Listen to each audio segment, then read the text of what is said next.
PM Narendra Modi के साथ selfie share कर फ्रांस के राष्ट्रपति ने कहा, भारत फ्रांस की दोस्ती अमर रहे। प्रधानमंत्री नरेंद्र मोदी ने फ्रांस की अपनी यात्रा पूरी कर ली है। फ्रांस के राष्ट्रपति इमैनुएल मैक्रोन ने पीएम मोदी के साथ अपनी सेल्फी ट्विटर पर शेयर की है। इसके साथ ही उन्होंने लिखा है कि भारत और फ्रांस की दोस्ती अमर रहे। प्रधानमंत्री नरेंद्र मोदी ने भी फ्रांस यात्रा की यादगार पलों की 4 तस्वीरें ट्विटर पर शेयर की हैं।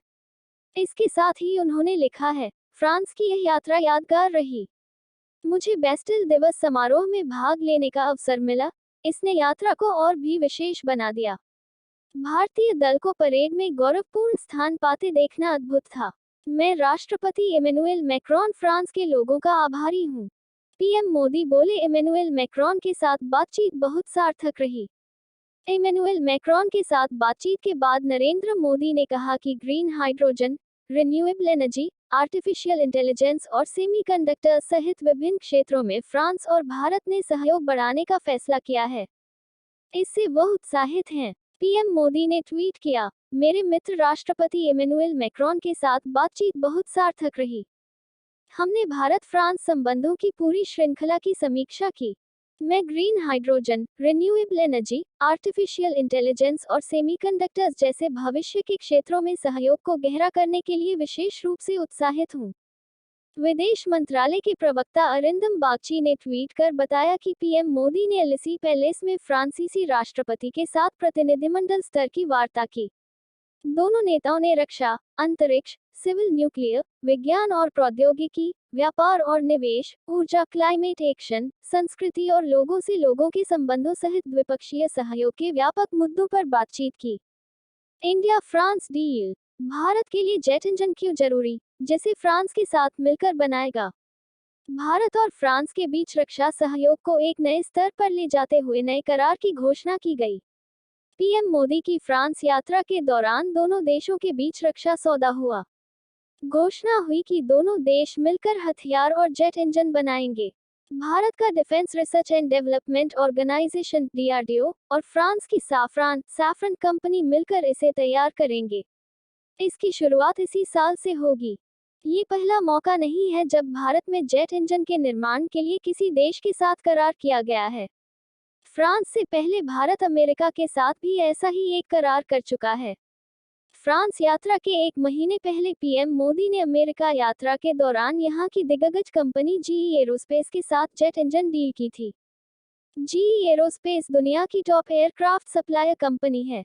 इस डील के तहत जीई एरोस्पेस और हिंदुस्तान एरोनॉटिक्स लिमिटेड एचएएल मिलकर काम करेंगे।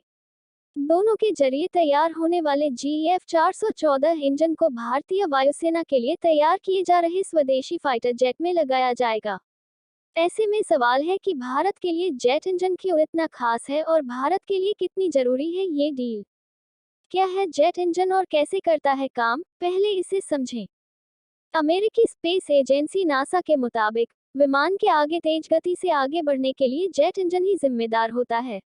जेट इंजन को गैस टरबाइन के नाम से भी जाना जाता है। ये खास तरह से काम करते हैं। इंजन पंखे की मदद से हवा खींचता है और फिर एक कंप्रेसर से हवा का दबाव बढ़ाता है। इस हवा को ईंधन और इलेक्ट्रिक स्पार्क के साथ मिलाया जाता है और दबाव पैदा किया जाता है। एक jet engine fan, compressor, turbine, nozzle और कंबस्टर जैसे हिस्सों से मिलकर बनता है। पहला एयरक्राफ्ट इंजन हेनरी गिफोर्ड ने बनाया।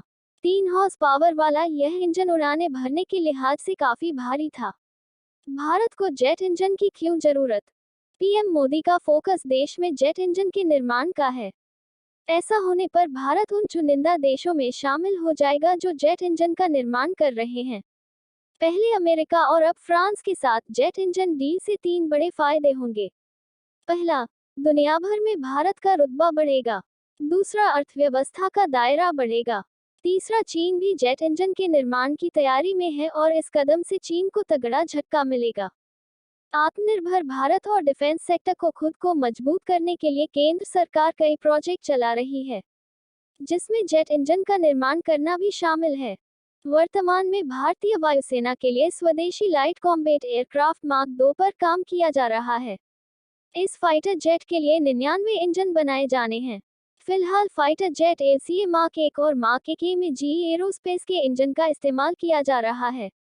प्रोजेक्ट के तहत अब स्वदेशी लाइट कॉम्बैट एयरक्राफ्ट मार्क 2 के लिए तैयारी की जा रही है। दूसरे फाइटर जेट के मुकाबले इसकी कैपेसिटी कहीं ज्यादा होगी, इसलिए इसके लिए एक पावरफुल इंजन की जरूरत है, जिसे तैयार करने के लिए करार किए गए हैं। जेट इंजन की तकनीक के जरिए भारत में ऐसे इंजन का प्रोडक्शन बढ़ेगा। देश में इनका निर्माण बढ़ने से लागत बढ़ेगी। अमेरिका के मुकाबले भारत में इसकी लागत कम आएगी और इसका निर्यात करके भारत अर्थव्यवस्था को नई रफ्तार देगा। भारतीय वायुसेना के पास LCA मार्क 1 यानी तेजस फाइटर जेट था। इसके आया LCA मार्क 1, जिसमें कई अपडेट किए गए थे, लेकिन इंजन वही था। अब defence research and development organisation DRDO LCA mark 2 को विकसित करने में जुटा है। दावा किया गया है कि यह काफी खास होगा। दुनिया के दूसरे हल्के फाइटर जेट के मुकाबले अधिक हथियार ले जाए जा सकेंगे। आसान भाषा में समझे तो ज्यादा हथियार का मतलब है ज्यादा खतरनाक फाइटर जेट। इसके लिए ज्यादा पावरफुल इंजन की जरूरत होगी, जिसके लिए ही यह कवायद चल रही है।